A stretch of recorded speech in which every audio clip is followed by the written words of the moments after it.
बच्चों, good morning.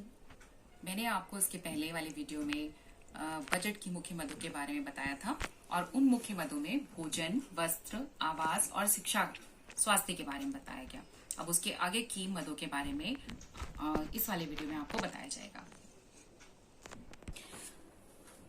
अन्य मदों में पांचवी मद है घर के लिए अन्य आवश्यक व्यय, जैसे बजट की जितनी भी चार मदें आपको बताई गई हैं, उसके अलावा घर में बहुत से ऐसे व्यय होते हैं जैसे कि घर पर जो उपकरण हैं उनकी भी मरम्मत करवानी पड़ती है। कभी कभी घर में बर्तन खरीदने पड़ जाते हैं, फर्नीचर खरीदने पड़ जाता है, या जो फर्नीचर है उसकी मरम्मत करवानी है या पॉलिश करवानी है।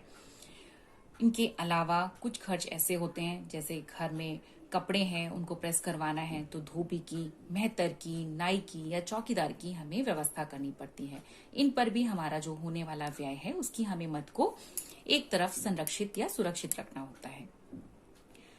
इसके बाद छठी मद है यातायात संबंधी मद।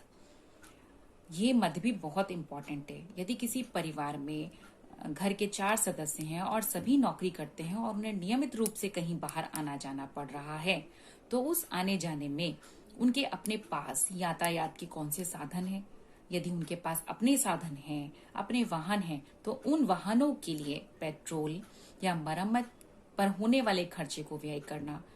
और अगर नहीं है तो जब कोई व्यक्ति रिक्शा, बस या ट्रेन से सफर कर रहा है तो उनके टिकट या उनके ऊपर जो पैसा खर्च होता है वो पैसा भी इस बजट के अंतर्गत इस मद में आता है।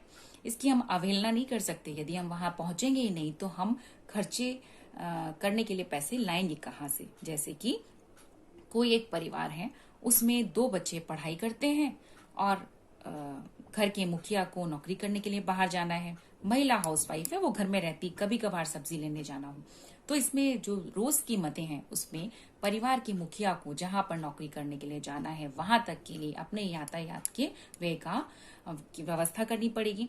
यदि बच्चे पढ़ाई करते हैं तो उनके विद्यालय जाने और वापस आने की व्यवस्था करनी पड़ेगी। ये खर्च कौन से हुए? यातायात संबंधी मदें।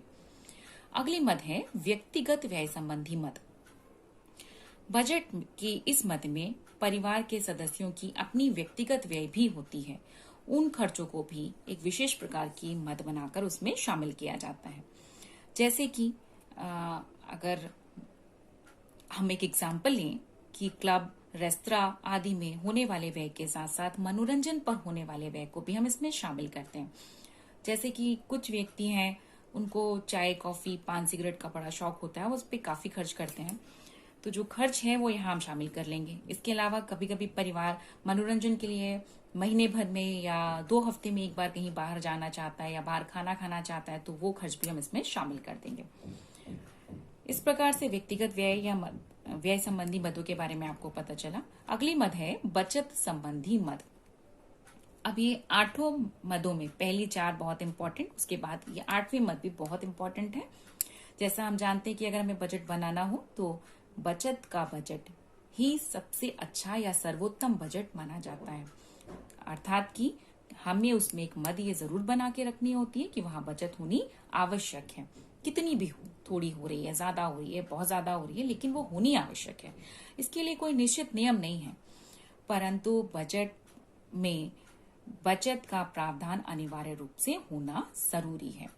नियमित बचत के लिए हमको सूझबूझ या मितव्ययिता जैसी चीजों का प्रयास कर सकते हैं। जैसे सब्जी की बचत करनी है तो हम अपने यहाँ रोज जो घर के बाहर सब्जी वाले आते हैं उनसे ना लेकर जहां से सब्जी मार्केट का स्टॉक आता है वहां से ले तो हमें थोड़ी सस्ती पड़ जाएगी।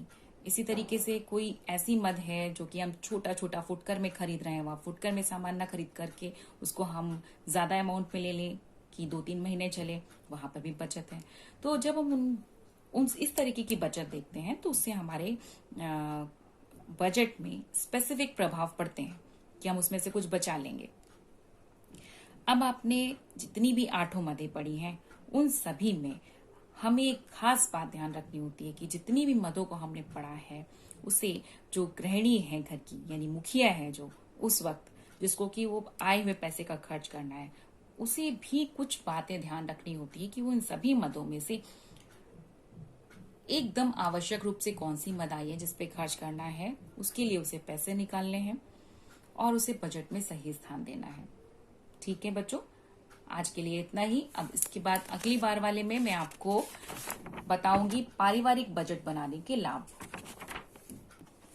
वीडियो अच्छी लगी है तो लाइक, शेयर और कमेंट करें और नई वीडियोस को जल्दी से जल्दी देखने के लिए सब्सक्राइब करें और बेल आइकॉन भी दबा दीजिए।